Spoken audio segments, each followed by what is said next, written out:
بسم اللہ الرحمن الرحیم۔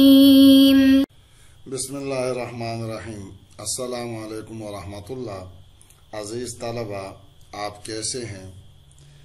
آج ہماری کتاب حسامی کا 45واں سبق ہے، اور 45واں سبق نہیں کی بات سے ہے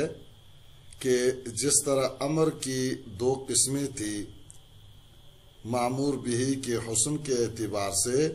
یہاں پر نہیں کہ قبح کے لحاظ سے قسموں کا بیان ہوگا۔ پہلے آپ متن سماعت فرمائیں، اور پھر متن کے ساتھ ساتھ اس کا ترجمہ بھی، اور پھر اس کے اندر جو تھوڑی بہت تشریح ہے وہ آپ ملاحظہ کریں۔ تو اب متن کی طرف آپ آئیں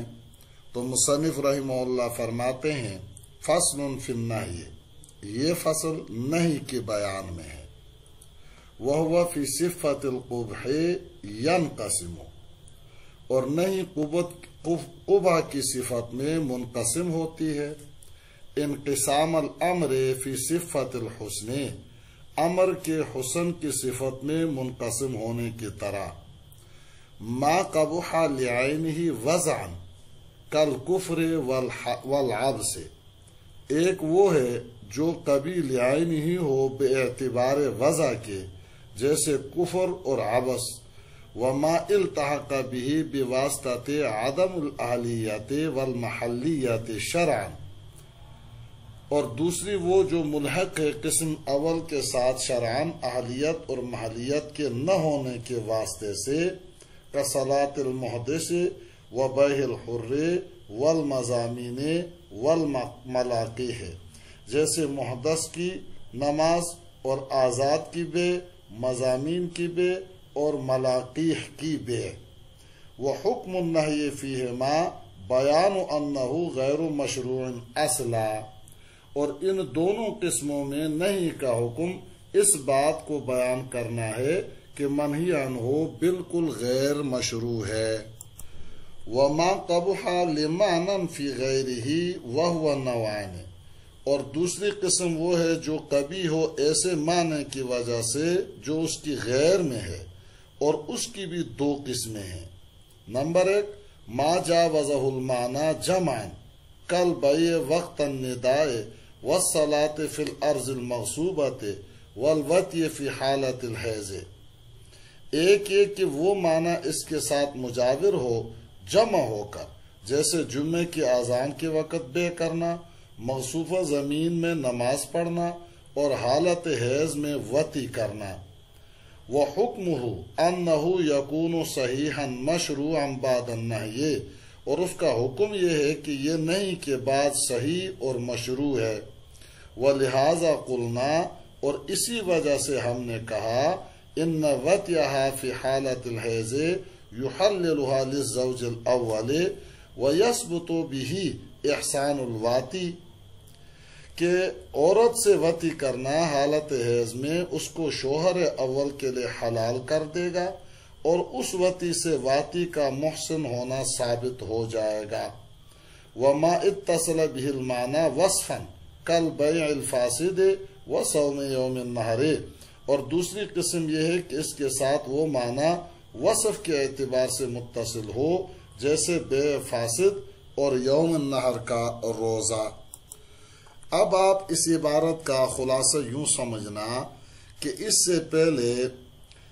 حسن کے لحاظ سے امر کی تقسیم کی تھی، اور یہاں قبح کے لحاظ سے نہیں کی تقسیم بیان کر رہے ہیں کہ قبح کے لحاظ سے منہی عنہ کی دو قسمیں ہیں۔ نمبر 1 کبھی لعینہ، نمبر 2 کبھی لغیرہ۔ پھر کبھی لعینہ کی دو قسمیں ہیں۔ نمبر 1 کبھی لعینہ وضعی، نمبر 2 کبھی لعینہ شرعی۔ کبھی لعینہ وضعی وہ منہی عنہ ہے جس کی ذات میں قباحت ہو، اس کی وضع میں قبح ہو، بغیر شرع کے عقل ہی سے اس کا قبح معلوم ہو جائے، جیسے کفر عبس۔ کفر کی ذات میں قبح ہے جو عقل سے سمجھ میں آ رہا ہے۔ کفر میں منعم حقیقی کا انکار ہے جو بالذات کبھی ہے، اسی لیے اس کی حرمت کبھی منسوخ نہیں ہوتی۔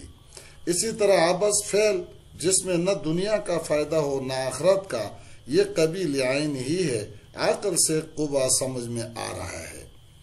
قبیل عین ہی شرعی، جس کو مصنف اس طرح بیان کر رہے ہیں کہ یہ وہ منہی عنہ ہے جو پہلے قسم قبیل عین ہی کے ساتھ ملحق ہو شرعاً، اہلیت اور محلیت نہ ہونے کے واسطے سے،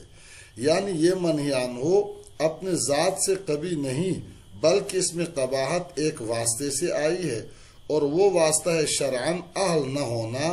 یا محل نہ ہونا، اور یہ واسطہ چونکہ عقل سے نہیں پہچانا جاتا بلکہ شریعت سے معلوم ہوا، اس لیے اس کو قبیل عین ہی تو نہ کہیں گے، البتہ قبیل عین ہی کے ساتھ ملحق کہیں گے۔ جیسے محدث کی نماز، بے وضو آدمی کی نماز فی نفس ہی کبھی نہیں ہے بلکہ حسن ہے، البتہ اس میں قباحت عدم اہلیت کی وجہ سے آئی، کیونکہ بندہ حالت حدث میں نماز کا اہل نہیں ہے، اور اس کا عدم اہل ہونا شرعاً معلوم ہوا، اس واسطے سے قباحت آئی۔ دوسری مثال جیسے آزاد آدمی کی بے، مضامین ملاقی کی بے، مضامین مضمون کی جمع ہے، مضمون اس پانی اور مادہ منویہ کو کہتے ہیں جو باپ کی سلب کمر میں ہوتا ہے۔ اس کی بے اس طرح ہوگی کہ کوئی کہے کہ میں نے اس بچے کی بے جو اس نر اونٹ سے حاصل ہوگا تو وہ پانی اور منی بیچ رہا ہے، جو شرعاً مال نہیں ہے۔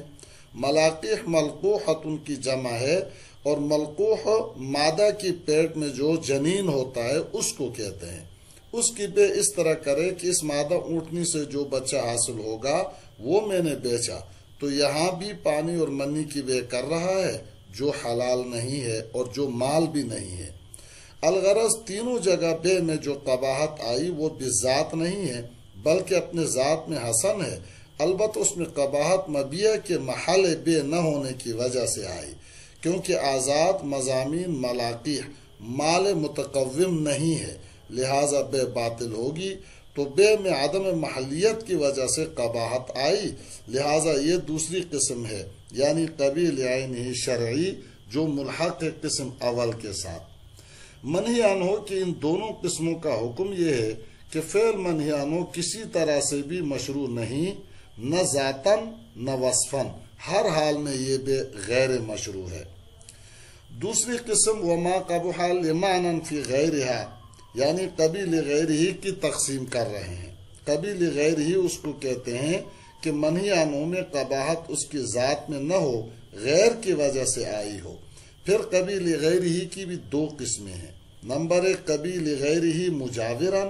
نمبر 2 قبیل غیر ہی وصفن۔ قبیل غیر ہی مجاورن اس کو کہتے ہیں کہ منہی عنہ میں جس غیر کی وجہ سے قباحت آئی ہے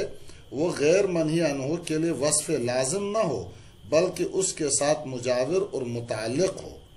اور وہ غیر منہی کے ساتھ جمع بھی ہو اور کبھی جدا بھی ہو۔ جیسے جمعے کے اذان کے وقت بے کرنا، مغصوبہ زمین میں نماز پڑھنا، حالت حیض میں وطی کرنا، تو اذان جمعے کے وقت بے فی نفس ہی مشروع ہے، اس میں قباحت سعی الی الجمعہ میں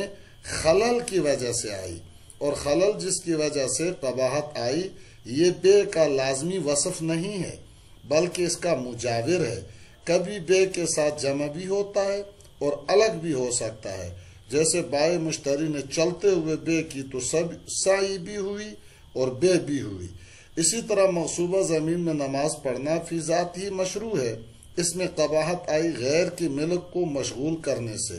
اور ملک غیر کو مشغول کرنا ایسا امر ہے جو نماز سے جدا ہو سکتا ہے، جیسے اپنی ملکیت کی زمین میں نماز پڑھے یا غیر کی ملک میں رہائش اختیار کرے تو غیر کی ملک کو مشغول کرنا ہے اور نماز نہیں ہے، غرض یہ دونوں جدا ہو سکتے ہیں۔ اسی طرح حالت حیض میں وطی کرنا فی نفس ہی منقوحہ ہونے کی وجہ سے مشروع ہے، البتہ اس میں قباحت عزا علت کی وجہ سے آئی، قل ہوا اذن اللہ نے فرمایا، اور عزا ایسا امر ہے جو وطی سے جدا بھی ہو سکتا ہے، جیسے پاکی کی حالت میں وطی کرے، تو مقصد تینوں مثالیں قبیل غیر ہی مجاوران کی ہے۔ اس قسم کا حکم یہ ہے کہ نہیں کے بعد فعل منہی عنہ صحیح اور مشروع باقی رہتا ہے، البتہ غیر کی وجہ سے قباحت آئی ہے، اس لیے اس کا کرنا مکروہ ہوتا ہے، لہٰذا جمعے کی اذان کے وقت بے کی تو بے صحیح ہوگی اور ملک ثابت ہو جائے گا، مغصوبہ زمین میں نماز پڑھی تو نماز صحیح ہو جائے گی، حالت حیض میں وطی کی تو واتی کا محسن ہونا ثابت ہو جائے گا۔ اسی وجہ سے ہم نے کہا کہ اگر حالت حیض میں زوج ثانی وطی کی تو بیوی زوج اول کے لیے حلال ہو جائے گی، یہ حلالہ کی صورت ہے۔ اسی طرح حالت حیض میں وطی سے واتی کا محسن ہونا ثابت ہو جائے گا، لہٰذا بعد میں اگر اس سے زنا کا صدور ہوگا تو رجم کیا جائے گا۔ معلوم ہوا کہ حالت حیض کی وطی شرعاً صحیح اور معتبر ہے۔ دوسری قسم کبھی لغیر ہی وصفاً، یعنی جس غیر کی وجہ سے منہی عنہ میں قباحت آئی ہے وہ غیر منہی عنہ کا وصف لازم ہو، اس سے کبھی جدا نہ ہو سکے، جیسے بے فاسد اور یوم نہر کا روزہ۔ بے فاسد جیسے غلام کو شراب کے بدلے بیچا تو یہ بے فی نفس ہی کبھی نہیں ہے، کیونکہ ایجاب قبول موجود ہے، بائع مشتری بے کے اہل بھی ہیں، مبیع غلام مال متقوم بھی ہے، مگر اس میں قباحت آئی خمر کو سمن بنانے سے، اور خمر مسلمان کے لیے حرام ہے، تو سمن کے سبب قباحت آئی، اور سمن ایسا امر ہے جو بے کے لیے وصف لازم ہے، بے سے سمن کبھی جدا نہیں ہوتا، پس یہ بے فاسد ہوگی۔ اور یوم نہر کا روزہ فی نفس ہی کبھی نہیں ہے، اس میں قباحت اللہ کی ضیافت سے اعراض کی وجہ سے آئی، کیونکہ عید کا دن اللہ کی طرف سے مہمانی کا دن ہے، تو اعراض ضیافت ایسا امر ہے جو یوم النہر کے روزے کے لیے وصف لازم ہے۔ منہی عنہ کبھی لغیر ہی وصفاً کا حکم یہ ہے کہ قباحت کے اتصال کی وجہ سے منہی عنہ فاسد ہوگا، جبکہ قسم اول میں مکروہ تھا، کیونکہ یہاں وہ غیر جس کی وجہ سے قبا آیا ہے وہ منہی عنہ کا وصف لازم ہے اور اس سے کبھی جدا نہیں ہوتا، برخلاف پہلے قسم کی، اس میں وہ وصف جس کی وجہ سے قباحت آئی ہے کبھی منہی عنہ سے جدا بھی ہو جاتا ہے۔ تو الغرض دونوں قسموں میں فرق ہے، اس لیے دونوں کے حکم میں بھی فرق ہے کہ اول میں منہی عنہ مکروہ ہو جاتی ہے اور ثانی میں منہی عنہ فاسد ہو جاتی ہے۔